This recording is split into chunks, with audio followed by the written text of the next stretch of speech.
Agora, no programa Mulheres Posicionadas, é hora de ouvir a palavra de Deus.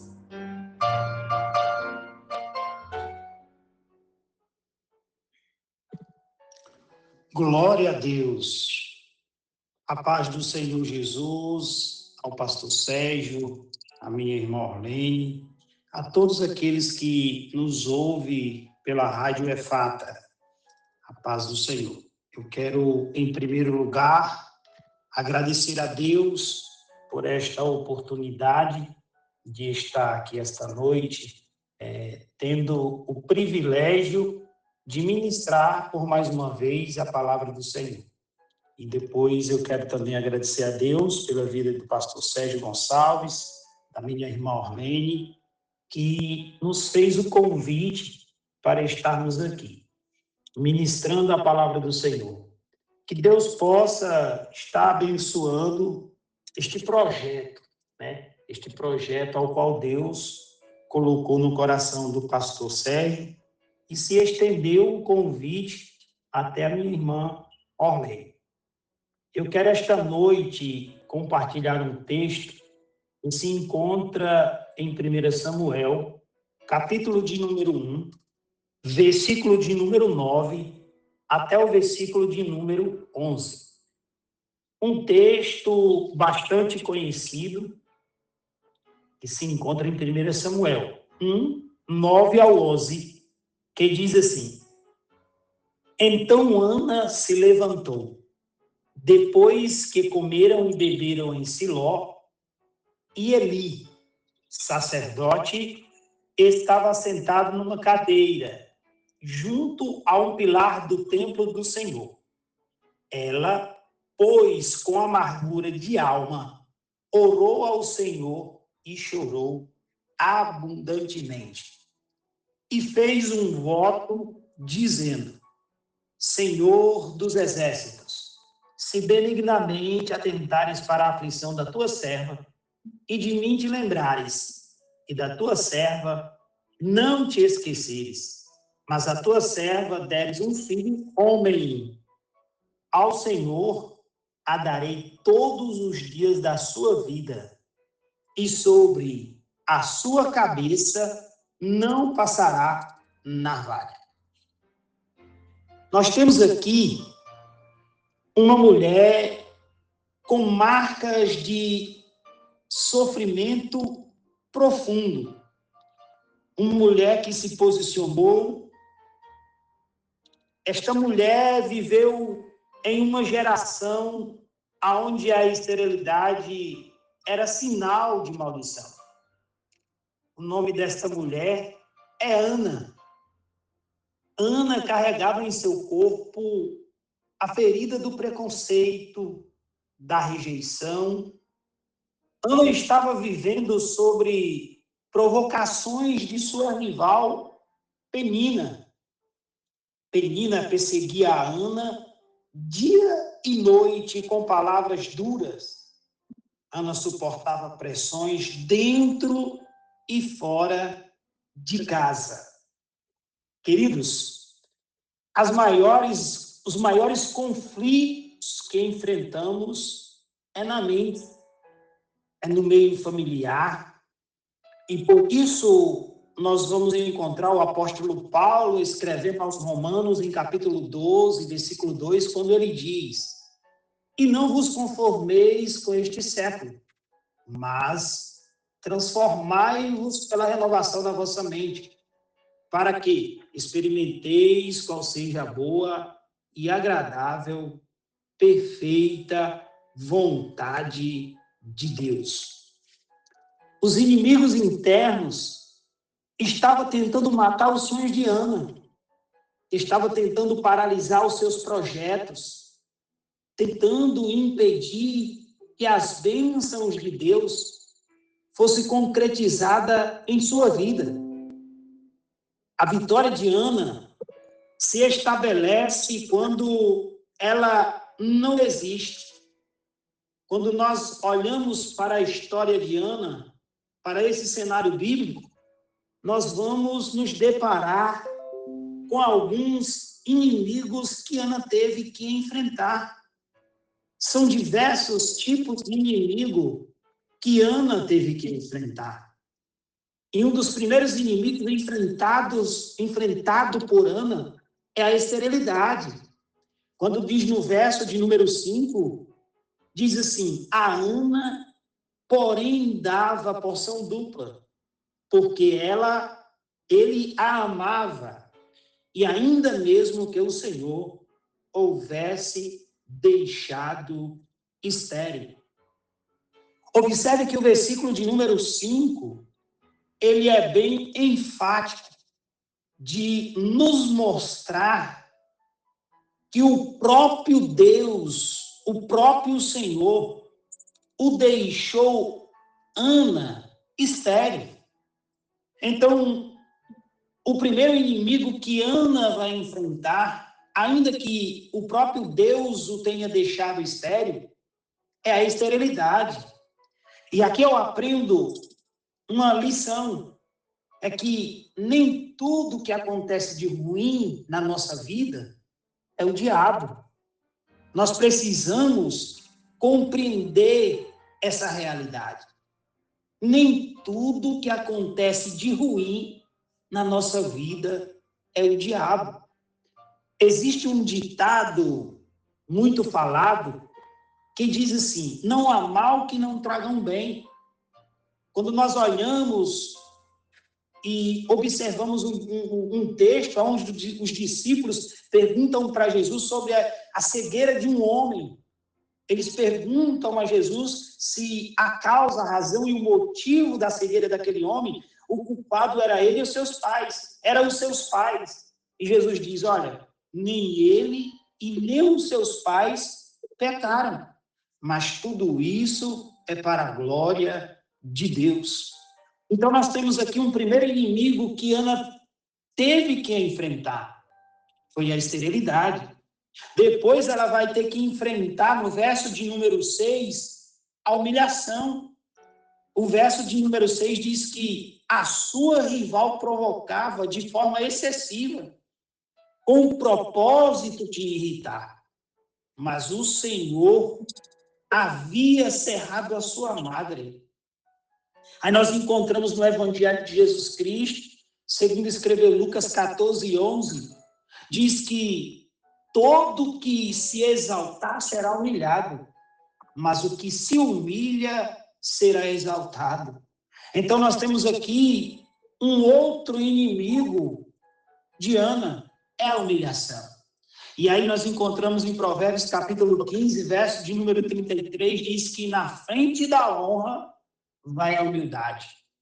Ou seja, você quer saber quando é Deus que está exaltando alguém? Observe se aquela pessoa é humilde. Porque o verdadeiro respeito, o verdadeiro reconhecimento e exaltação, ele não provém da arrogância, mas ele provém de uma postura simples. E Ana teve que enfrentar a humilhação. Ana teve que enfrentar um terceiro inimigo, a tristeza. O verso de número 8 diz que Eucana, o seu marido, disse a ela: Ana, por que choras? Por que não comes? Por que tu estás tão triste?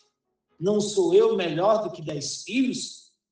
Olha a postura deste homem mediante ao sofrimento de sua esposa.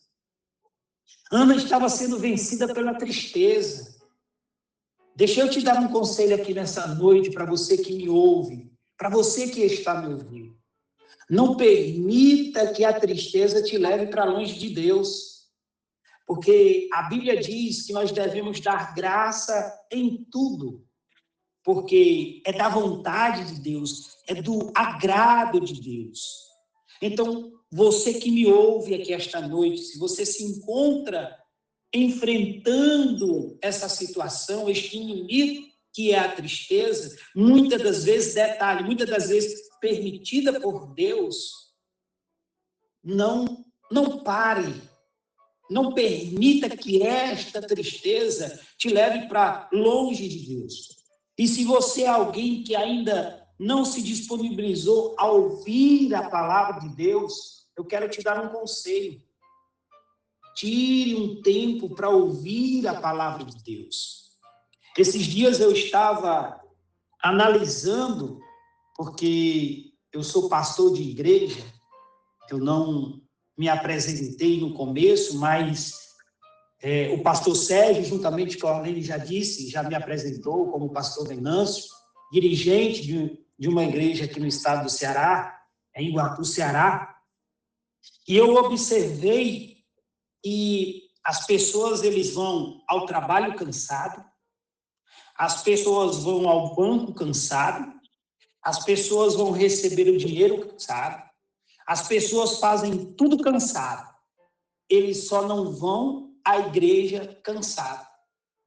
É interessante que a Bíblia diz lá em Mateus 11, 28, salvo engano, que todos que estáis cansados e oprimidos, nós buscarmos ao Senhor. Por quê? Vinde a mim todos que estáis cansados e oprimidos, e eu vos aliviarei.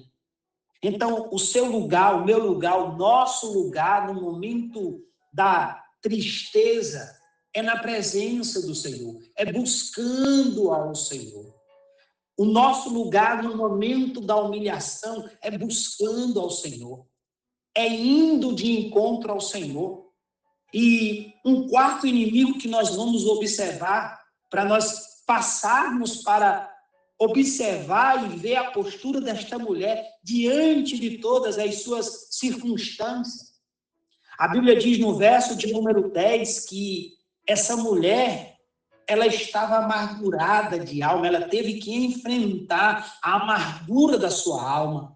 O verso de número 10 diz: levantou-se Ana e com amargura de alma orou ao Senhor e chorou abundantemente. Irmãos, precisamos entender uma coisa: Deus não é indiferente à nossa dor.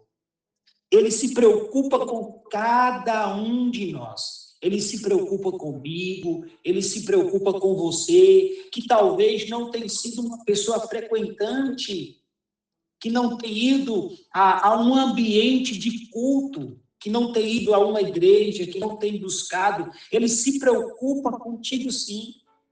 Ele vê o teu sofrimento, ele vê a tua dor, ele vê a tua humilhação, a humilhação que você enfrenta, a perseguição que você passa. Deus contempla tudo que nós vivenciamos. Agora, muitas das vezes, nós ficamos como o crente museu. O crente museu é aquele que fica olhando apenas porque Deus já fez lá atrás. Apenas porque Deus já fez, Deus não mudou, Deus continua o mesmo. A Bíblia diz o que faz a separação entre nós e Deus é os nossos pecados.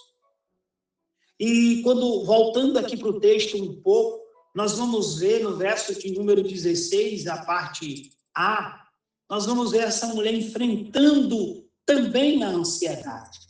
No verso 16, quando diz: não tenhais, pois, a tua serva por filha de Belial, porque pelo excesso da minha ansiedade e da minha aflição é que tenho falado até agora. 1 Pedro, capítulo 5, versículo 7 diz para nós lançarmos toda a nossa ansiedade, porque Ele tem cuidado de cada um de nós. Irmãos, a ansiedade, ela não vai resolver o nosso problema. Você pode ser aquele tipo de pessoa que sofre antes do problema chegar. Sofre com ansiedade. Com Ana não foi diferente. Essa mulher vivenciou também a aflição, ela vivenciou a ansiedade. No verso 16, você vai ver assim, ó: da minha aflição é que tenho falado até agora. Irmãos, se olharmos para a vida dessa mulher, ela teve que enfrentar vários tipos de inimigo. Ela teve que enfrentar a esterilidade. Mas se você observar a postura dessa mulher, no qual nós vamos ver agora qual foi a postura dessa mulher diante da esterilidade, diante da humilhação, diante da tristeza, diante da amargura da sua alma, da ansiedade, da aflição. mesmo diante de tantos inimigos. Essa mulher, ela era uma mulher cheia de virtudes. E é interessante que ela vai se posicionar diante do Senhor. Ela vai se posicionar diante de Deus. Ela vai se posicionar com sinceridade e transparência. O verso de número 14 e 15 diz que, o verso 14 e 15 vai dizer assim: e disse-lhe, até quando estarás tu embriagada? Aparta-te desse vinho. O sacerdote não compreendia o que essa mulher estava passando. Mas olha a sinceridade, a transparência dessa mulher no verso de número 15. Porém, Ana respondeu: não, Senhor meu, eu sou uma mulher atribulada de espírito. Irmãos, Ana, ela não escondeu a sua dor, ela não escondeu o seu sofrimento, porque para Deus nos curar, para Deus curar alguém, a primeira coisa, ou o primeiro posicionamento que você precisa ter, nós precisamos ter, é nos posicionar diante de Deus com sinceridade e transparência. É contar para Deus as nossas dificuldades, é falar para Deus das nossas necessidades. Irmãos, essa mulher, provavelmente, ela estava com seus olhos e seus semblantes caídos, demonstrando o estado da sua alma. Mas quando ela é questionada pelo sacerdote ali, ela logo confessa a sua angústia. Ela diz: não, não, Senhor meu, eu sou uma mulher atribulada de espírito. Ou seja, diante de todos os seus inimigos, a esterilidade, a humilhação, a angústia da alma, a ansiedade, a tribulação, essa mulher ela se posicionou diante de Deus com sinceridade e transparência. Nós vamos encontrar um outro posicionamento dessa mulher. Ela se posicionou com fé. Quando todos diziam não, quando todos diziam seu ventre não vai poder gerar filhos, todos diziam não há possibilidade de ter filho, quando os ventos sopravam ao contrário, essa mulher acreditava, essa mulher esperava na resposta de Deus. Ela aguardava na resposta do Senhor. Então, você que me ouve aqui esta noite, eu quero lhe dar um conselho. Faça como Ana, se posicione com fé, se posicione com sinceridade e transparência, diga para Deus qual é o teu problema, fale para Ele a sua dificuldade. Se posicione em perseverança, assim como Ana se posicionou perseverando no templo e na oração. A Bíblia diz no verso de número 12, demorando-se ela, orando, a orar perante o Senhor, Eli observava a sua boca. Ou seja, observe que o próprio texto diz, demorando-se ela. Não foi uma oração de 5 minutos, não foi uma oração de um dia, não foi uma oração de um mês. A Bíblia diz, demorando-se ela a orar perante o Senhor. Sabe qual é o problema de muitas pessoas?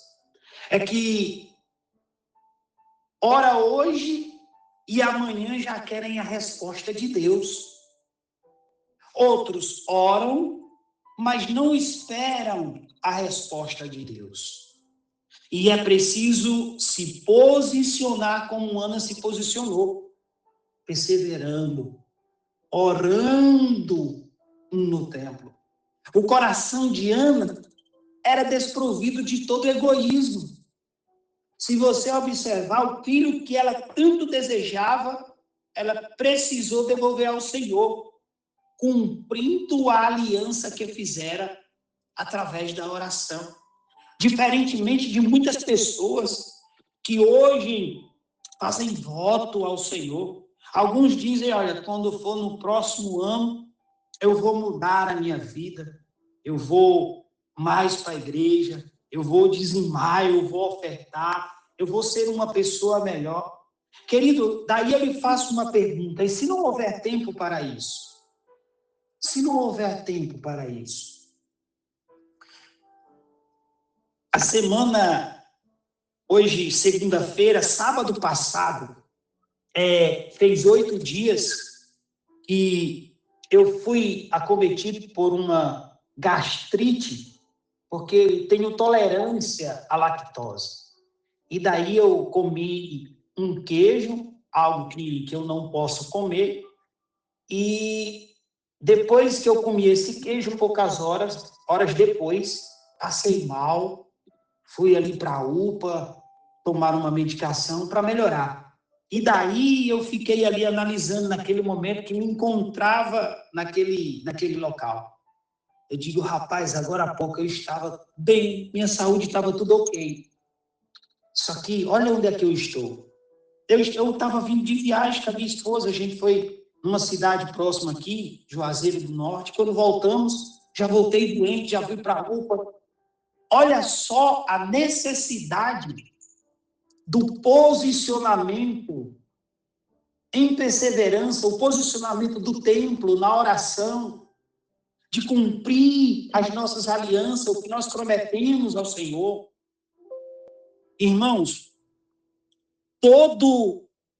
toda aliança, para que haja durabilidade, para que haja um tempo de durabilidade maior, é preciso, é como um casamento. Todo casamento, para que o casamento ele possa andar bem, para que possa permanecer, é preciso que ambas as partes cumpram a sua responsabilidade. Portanto, há uma responsabilidade, tanto por parte do homem quanto da mulher, para que haja a paz, para que haja a harmonia, a felicidade. Enfim, precisamos cumprir com a aliança feita diante do homem, diante do Senhor. Ana, ela se posicionou em perseverança, ela perseverou em oração, ela perseverou no templo. As pessoas hoje chegam na igreja, passam 1 mês, 2 meses, 6 meses, já querem o seu milagre. Né? Já querem o seu milagre. Um outro posicionamento de Ana foi em adoração. Como é lindo a história dessa mulher, o posicionamento que essa mulher teve, mesmo em suas decepções, em suas humilhações, nas suas angústias, nas suas aflições. A Bíblia nos mostra, do versículo 1 ao 12, que essa mulher, ela adorou.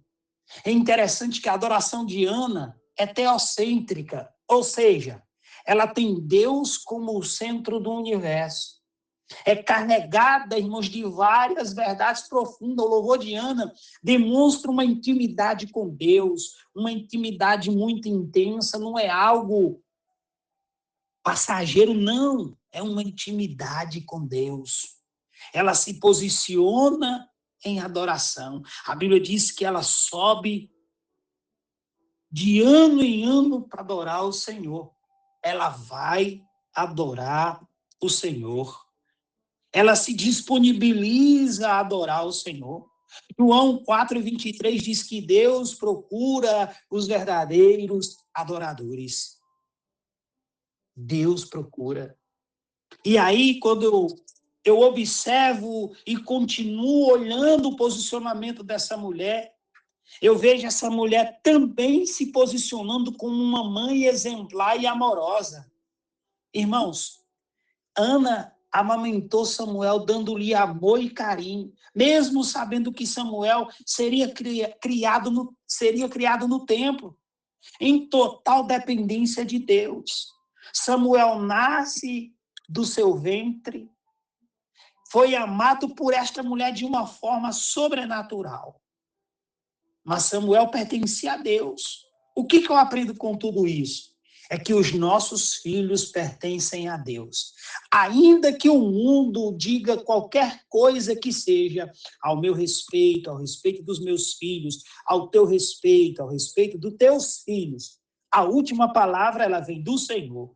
Porém, nós encontramos diante de aflições, de angústia, de esterilidade, de perseguição, nós encontramos uma mulher posicionada, sendo uma mãe exemplar, uma mãe amorosa. E é interessante que essa mulher, ela sabe que o seu filho pertence a Deus. Ela sabe que Deus, ele sabe proteger o seu filho da melhor forma possível. Deus, ele sabe nos livrar, ele sabe livrar a nossa casa, a nossa família. E aí eu encontro mais um posicionamento dessa mulher. Ela se posiciona influenciando gerações. Que coisa tremenda, irmão. Eu me emociono quando eu olho para a história dessa mulher. Ela vai se posicionar influenciando gerações. Se nós pararmos para olhar, Ana influencia gerações até os dias de hoje. Ela está aqui esta noite, através da palavra de Deus, influenciando a minha vida, influenciando a sua vida. Nós vamos olhar, o rei Davi vai recitar no Salmo 113, parte do louvor de Ana. Se você leu o Salmo 113, parte do louvor de Ana é recitado por Davi. Maria, mãe de Jesus, fala do louvor e a adoração que aprendeu com Ana, lá em Lucas, do capítulo 1, do versículo 46 até o 55. Então, se a gente olhar para a história dessa mulher, muitos são os frutos na vida dessa mulher. Nós vamos encontrar nessa mulher dedicação, abnegação, nós vamos encontrar perseverança, uma mãe exemplar, uma mulher que venceu os inimigos que agiam dentro da sua alma. E aí nós vamos olhar para a história de Samuel, com uma mãe exemplar, uma mãe que se posiciona, influenciando de forma positiva. Ele se torna o primeiro profeta. Detalhe, não é um profeta qualquer, é um profeta de caráter. É um profeta de caráter. Portanto, para a gente concluir, eu quero lhe dizer aqui esta noite, você que me ouve, você que está nos ouvindo aqui esta noite, não importa o que você está passando, não importa a tua aflição. A Bíblia diz que tudo coopera para o bem daqueles que amam a Deus. Ana, ela teve que enfrentar diversos tipos de inimigo, a esterilidade, ela teve que enfrentar a humilhação, a tristeza, a amargura da sua alma, a ansiedade, a aflição, mas essa mulher se posicionou, porque a diferença veio na posição, no posicionamento dessa mulher diante de tudo que ela enfrentou. Primeiro foi a sinceridade. Ela contou ao sacerdote Eli o seu estado emocional, como que ela se encontrava, transparência. Então, você não precisa esconder nada de Deus. A Bíblia diz que Deus, antes de nós falarmos, ele já sabe o que sai da nossa boca. Aí você me pergunta, pastor, então, por que eu tenho que falar? Por que eu tenho que falar para Deus do que eu preciso, se ele sabe o que eu preciso? Porque Deus, ele precisa ouvir de cada um de nós o que nós precisamos. Ele quer que cada um de nós nos humilhemos nos pés do Senhor, nas potentes mãos do Senhor. Ele quer que nós nos humilhemos diante dele. E essa mulher, ela toma um posicionamento de fé, uma fé inabalável. Ela se posiciona perseverando no templo, sem olhar para a direita e nem para a esquerda. Ela vai se posicionar adorando o Senhor. Ela não deixa de adorar o Senhor. Enquanto todos diziam que ela não ia ter filho, ela se posiciona e adora ao Senhor. Uma mãe exemplar, uma mãe amorosa, uma mãe que influencia gerações, que consegue influenciar, uma mãe que sabe se posicionar.